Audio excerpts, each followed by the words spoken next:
Assalamualaikum warahmatullahi wabarakatuh. Alhamdulillahi rabbil alamin wa bihi nasta'inu ala umuri dunya waddin wassalatu wassalamu ala asyrafil anbiya'i wal mursalin wa ala alihi wa ashabihi ajmain. Asyhadu an la ilaha illallah wahdahu la syarikalah wa asyhadu anna Muhammadan abduhu wa rasuluh alladzi la nabiyya ba'dah. Allahumma shalli wa sallim ala Muhammad wa ala alihi wa ashabihi ajmain. Amma ba'du. Pada kesempatan hari ini saya mendapat tugas untuk menyampaikan tujuan dan makna Ramadan. Sebagaimana diutarakan di dalam sebuah ayat Surat Al-Baqarah ayat 183 diutarakan oleh Allah, A'udzubillahi minasyaitonir rajim.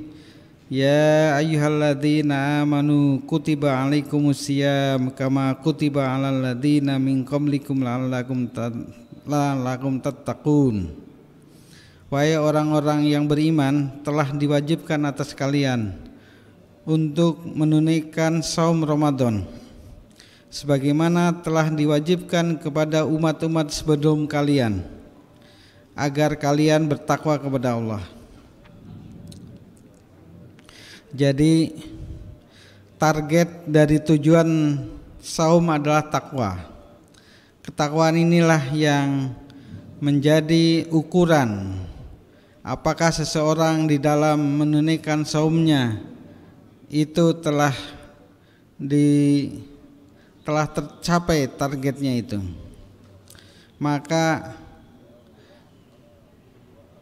ketakwaan itulah yang menjadi ukuran, yang menjadi pedoman dari diri kita untuk menunaikan saum Ramadan itu. Oleh karena itu di dalam sebuah hadis yang diriwayatkan oleh Imam Al-Bukhari dan Imam Muslim disebutkan, man shoma ramadhana imanan wa ihtisaban ghufira lahu ma taqaddama min dhanbi. Barang siapa yang saum bulan Ramadan dengan penuh keimanan, penuh ketakwaan kepada Allah, wa ihtisaban, dan dia menghitung kembali perbuatan-perbuatan yang telah dilakukannya, ghufira lahu ma taqaddama min dhanbi, maka dia akan diampuni oleh Allah terhadap dosa-dosa yang dia telah lakukan.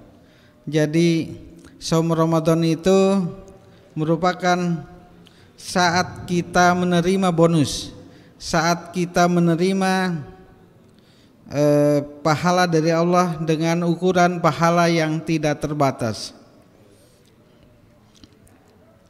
Di dalam sebuah hadis diungkapkan pada suatu saat malam ada seorang Yahudi yang disebutkan oleh Rasulullah selama 83 tahun, selama 100.000 tahun dia tidak pernah meletakkan pedangnya, tidak pernah meletakkan alat-alat perangnya untuk senantiasa mengingat kepada Allah dan senantiasa berjuang di jalan Allah. Maka para sahabat bertanya, kalau demikian ya Rasulullah, apakah yang diberikan Allah kepada kita sementara kita itu usianya adalah pendek, usianya rata-rata 63 tahun, dan dengan usia itu maka kita tidak mungkin akan dapat melebihi dari kebaikan orang-orang Yahudi itu.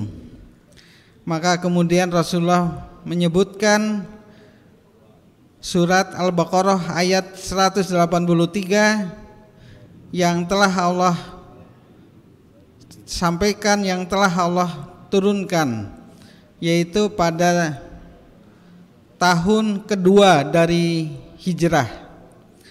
Pada tahun kedua dari hijrah turunlah ayat yang berkaitan dengan saum Ramadan. Maka di dalam saum Ramadan itu ada satu malam yang disebut oleh Allah Lailatul Qadar. Jadi satu malam itu harga dan nilainya lebih dari 1000 bulan. 1000 bulan itu sama dengan 82 tahun atau 83 tahun. Jadi kalau demikian, perbuatan dan perilaku orang-orang Yahudi bisa diatasi oleh orang-orang yang beriman.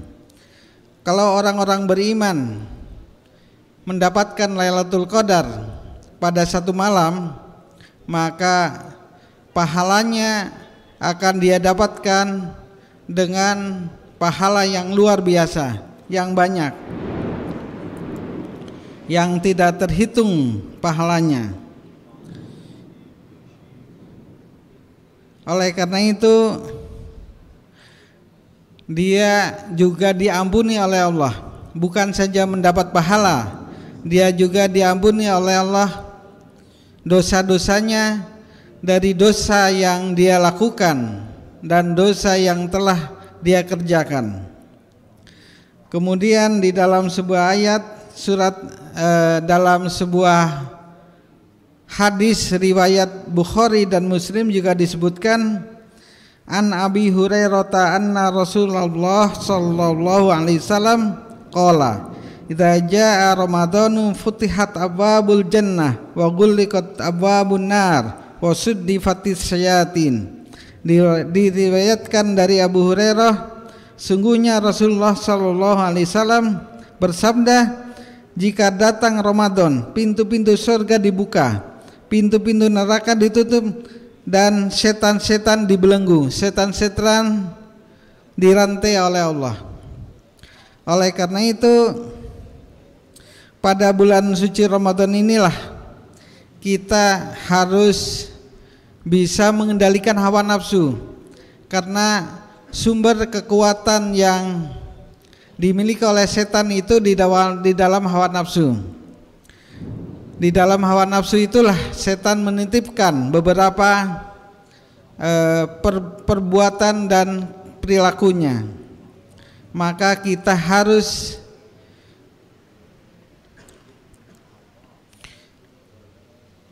menjaga diri, menjaga pribadi kita dari perbuatan-perbuatan yang dilakukan oleh setan. Jadi kalau di dalam bulan puasa ini kita marah dan marah kita itu tidak terkendali, itu sebetulnya bukan setan yang berbuat itu. Itu yang berbuat begitu adalah diri kita sendiri, tapi nafsu kita yang telah berbuat demikian. Di dalam sebuah hadis riwayat Abu Hurairah, Ibnu Majah dan Al-Hakim disebutkan, rubba shaimin laisa lahu min siyami illal ju' wal atos. Banyak orang yang tidak mendapatkan pahala saumnya sedikitpun dari pahala yang dia mestinya dapatkan, kecuali al-ju' wal atos, kecuali lapar dan dahaga. Itulah yang harus kita waspadai dan harus kita jauhi, karena dengan demikian kita tidak akan mendapatkan pahala dari saum kita. Saum kita harus kita maknai, harus kita isi dengan berbagai kebaikan, dengan berbagai ampunan dari Allah, yang tentu saja orang-orang yang mendapatkan maghfirah dari Allah, itulah orang-orang yang akan dimasukkan ke dalam surga, orang-orang yang akan kekal di dalam surga, orang-orang yang akan mendapat pahala yang sebaik-baiknya. Di dalam surat Ali Imran ayat 133, sampai 136 disebutkan a'udzubillahi minasyaitonirrajim wasari'u ila maghfiratin min rabbikum wa jannatin arduhat samawati wal ard uiddat lil muttaqin.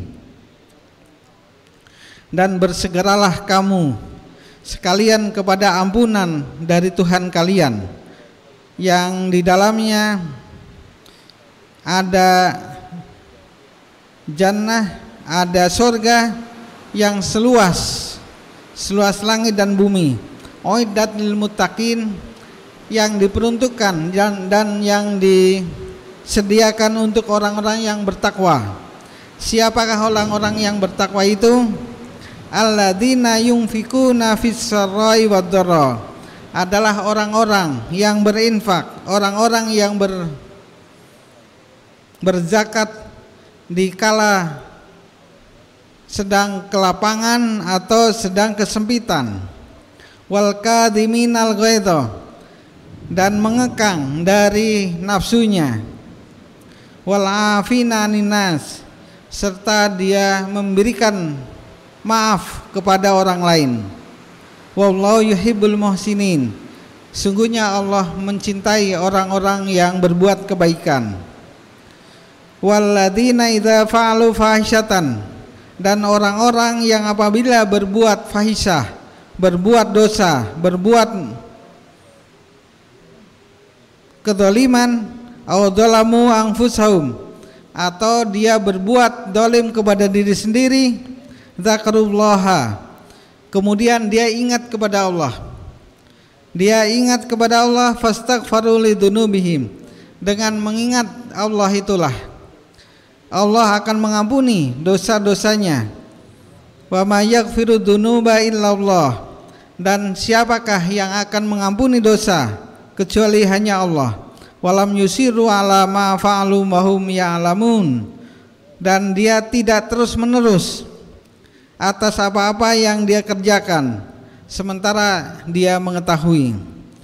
Ulaika jazaohum maghfiratun, orang yang sedemikian itulah orang-orang yang akan mendapat maghfirah dari Allah, akan mendapat ampunan dari Allah, wa jannat, dan akan mendapatkan sorga, tajri min tahtil anhar, yang mengalir di dalamnya sorga itu sungai-sungai, khalidina fiha, kekal di dalamnya, wa ni'ma ajrul amilin, dan itulah sebaik-baik pahala bagi orang-orang yang telah berbuat baik. Saudara hadirin sekalian, kalau kita cermati dari ayat ini menunjukkan bahwa Allah akan memberikan surga bagi orang-orang yang bertakwa. Allah akan memberikan maghfirah bagi orang-orang yang bertakwa. Maghfirah Allah itu seluas langit dan bumi, dan itu semua akan disediakan bagi orang-orang yang bertakwa. Yang perlu disadari oleh kita, pertama, kita harus berinfak. Alladzina yunfikuna fis sarai wad dharra, berinfak di kala sempit dan di kala luas. Wal kadhiminal ghaidha, yang kedua adalah mengendalikan amarah kita. Dan yang ketiga adalah wal afina ninas, dan memberikan maaf kepada orang lain.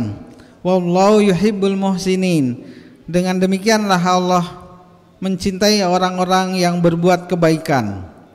Yang keempat adalah walladzina idza fa'alu fahisyatan aw dzalamu anfusahum, apabila dia berbuat kedzalim, apabila dia telah berbuat dosa atau berbuat zalim kepada diri sendiri, dia ingat Allah, dan dengan demikian Allah akan mengampuni dosanya. Dan siapakah orang-orang yang akan diampuni dosanya? Adalah orang-orang yang tidak terus-menerus dalam perbuatan dan pekerjaan, dan dia mengetahui apa yang dilakukannya. Orang-orang yang demikian inilah yang disebut oleh Allah, ulaika jazaahum maghfiratum mir rabbihim. Mereka itulah orang-orang yang akan mendapat ampunan dari Allah, wa jannatin, dan akan mendapatkan surga, tajri, mengalir di bawahnya sungai-sungai yang abadi, wa ni'ma ajrul amilin. Demikianlah pahala, sebaik-baik pahala bagi orang-orang yang telah berbuat kebaikan. Demikianlah saudara-saudara sekalian yang dapat saya sampaikan. Kurang dan lebihnya mohon maaf. Wabillahi taufik wal hidayah. Wassalamualaikum warahmatullahi wabarakatuh.